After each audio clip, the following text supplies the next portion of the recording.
Question number 15। Question number 15 देखते हैं sir. कहता है a TV tower stand vertically on the bank of a canal. Canal क्या होता है? नहर को बोलते हैं कैनाल। तो कैनाल के किनारे पे टीवी टावर स्टैंड किया गया है।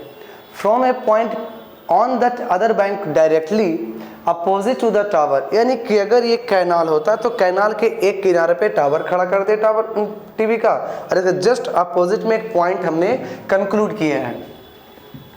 The angle of elevation of the top of the tower is 60 degree, और उस पॉइंट से जब उसका एंगल ऑफ एलिवेशन देख रहे हैं टावर का तो 60 डिग्री मिल रहा है। Another point 20 metre away from this point on the line joining this point to the foot of the tower, the angle of elevation of the top of the tower is 30 degree. Find the height of the tower and the width of the canal. तो question ये है कि अगर हम इतना बड़ा width माने canal का, तो यहाँ पर हम खड़ा कर दिए टीवी का टावर, ठीक है। अब जैसे टीवी का टावर खड़ा कर देंगे तो यहाँ से देखा सबसे पहले एंगल ऑफ एलिवेशन तो 60 डिग्री मिला, लेकिन कहा कि 20 मीटर और तुम इधर में बढ़ जाओ, यानी कि आगे जाना है कि कहाँ से, पॉइंट से आगे 20 मीटर जाएंगे तो डिस्टेंस तो और बढ़ गई। तो अब ये जा करके एंगल ऑफ एलिवेशन रिड्यूस होकर के 30 डिग्री रह जाता है, और जैसे 30 डिग्री रहेगा तो पूछा गया कि इसका हाइट बता दो और इसके बाद ये कैनाल का विड्थ बता दो। तो सिंपल है, हम इस क्वेश्चन को क्या करते हैं ना कि एक पहले मान लेते हैं कि इतना बड़ा ये विड्थ था किसका, कैनाल का, और ये था हमारा क्या, टावर। तो टीवी टावर से ये वाला एंगल बनाया जा रहा था 60 डिग्री का, ठीक है। कहा कि इससे 20 मीटर और बढ़ जाते हैं, चलो 20 मीटर और बढ़ जाते हैं। जैसे 20 मीटर बढ़े तब हमारा कहता है कि ये वाला अब जा करके कितना डिग्री हो जाता है, 30 डिग्री हो जाता है। तब क्वेश्चन बताइए कि इसका हाइट क्या होगा और ये विड्थ क्या होगा। तो अगर हम इसको b माने, ठीक है, और इसको b मानेंगे और इसको अगर h मान के रखते हैं, इसको b बेस और इसको हाइट, तो नेम दे देंगे a b c d। तो सबसे पहले चलते हैं ट्रायंगल ABC में। तो अगर लिखते हैं कि इन ट्रायंगल ABC तो हमें मिलेगा tan 60 डिग्री परपेंडिकुलर AB, और हमें बेस आ जाएगा BC।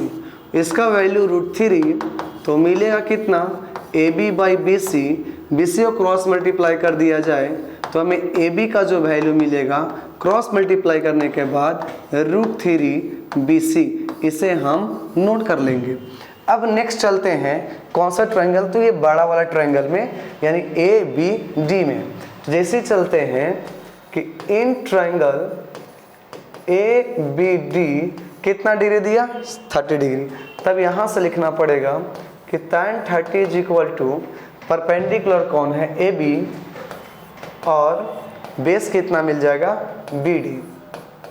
तो इसकी वैल्यू √3 और AB का वैल्यू कितना है, तो √3 BC। BD कितना है, BD, तो BC प्लस CD।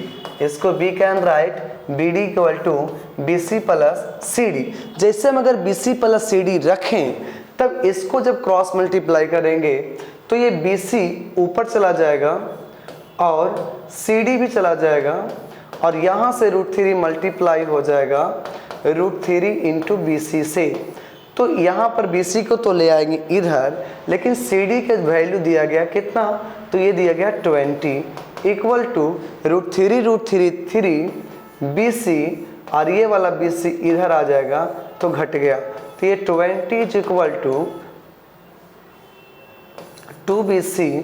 तो यानी यहाँ पर देखें तो कटेगा 10 से, तो BC का जो लेंथ मिला वो 10 मीटर का आ चुका है, यानी इसकी जो लेंथ मिली BC का, ये कितना मिल गया, 10। अब हमें चाहिए था AB हाइट, तो एक तो हमारा ये आया क्या, तो विड्थ ऑफ कैनाल आ गया, विड्थ ऑफ कैनाल। कैनाल के विड्थ पूछेंगे तो हमें क्या मिलेगा, 10 मीटर। लेकिन अगर कोई पूछ देता है कि हाइट ऑफ टावर, तो height of tower is AB, तो कितना था, √3 इंटू BC, यानी √3 को 1.732 और BC का वैल्यू था 10, दैट इज 17.32 मीटर आंसर। तो ये था क्वेश्चन नंबर 16 का आंसर। ठीक है, नेक्स्ट क्वेश्चन की ओर बढ़ते हैं। कहता है कि the angle of elevation of the top of a building from the foot of tower is 30 degree, the angle of elevation of the top of the tower from the foot of building is 60 degree, if the tower is 60 metre height find the height of the building.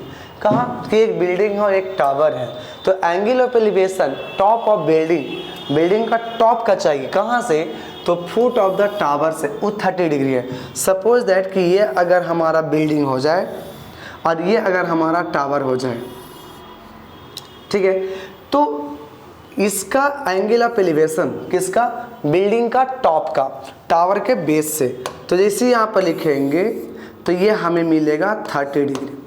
कितना मिला, 30 degree. लेकिन कहता है the angle of elevation of the top of tower, tower का top यहाँ है, कहाँ से, बिल्डिंग के फुट से। तो जैसे हम बिल्डिंग का फुट से अगर यहाँ पर देखेंगे तो कहता है कि ये कितना दे दिया गया, 60 डिग्री का। तो पूछा गया if the tower is 60 metre height, tower का हाइट कितना मीटर, 60 मीटर। तब पूछे जा रहे हैं कि find the height of the building, इसका हाइट चाहिए। देखो ए बी सी डी, अगर हम इस ट्रायंगल का यूज करेंगे तो ये पता हम बेस निकल जाएगा, जैसे ही बेस निकलेगा तो ये ट्रायंगल का यूज करेंगे और हमारा ये वाला हाइट पता चल जाएगा। तो देखो कैसे निकालते हैं इसको। तो सबसे पहले चलेंगे इस बड़े वाले ट्रायंगल में, तो लिखेंगे in triangle B C D क्या मिलेगा, तो कौन सा एंगल इसके लिए मिलेगा हमको, 60 डिग्री का। आप परपेंडिकुलर कौन हो गया, सी डी, और इसके लिए बेस हो जाएगा बी सी, तो ये हो जाएगा √3, सी डी 60 और बी सी हमें पता नहीं है, बी सी को भेज देंगे 60/√3, इसको रैशनलाइज कर दो, √3/√3, तो ऊपर में 60√3, नीचे में 3, काट सकते हैं क्या, कितने टाइम्स, 20। तो हमें क्या मिल गया कि BC का वैल्यू 20√3। तो BC है कौन, ये बेस, बेस कितना मिल गया, 20√3। नाउ अब चलेंगे हम लोग ABC में, क्यों, ये पता हो गया, एंगल पता है, हम इसको हाइट पता कर सकते हैं। तो कितना होगा, इन ट्रायंगल ABC tan कितना डिग्री है, 30 degree, is equal to perpendicular AB by base BC, value 1/√3। AB find out करना है, यानी हाइट ऑफ टावर, और BC गिवन है 20√3, √3 cancel, that is AB is equal to 20 metre, answer. तीसरा question number 16, ये हो गया क्वेश्चन नंबर 16। अब चलेंगे क्वेश्चन नंबर 17 एंड 18।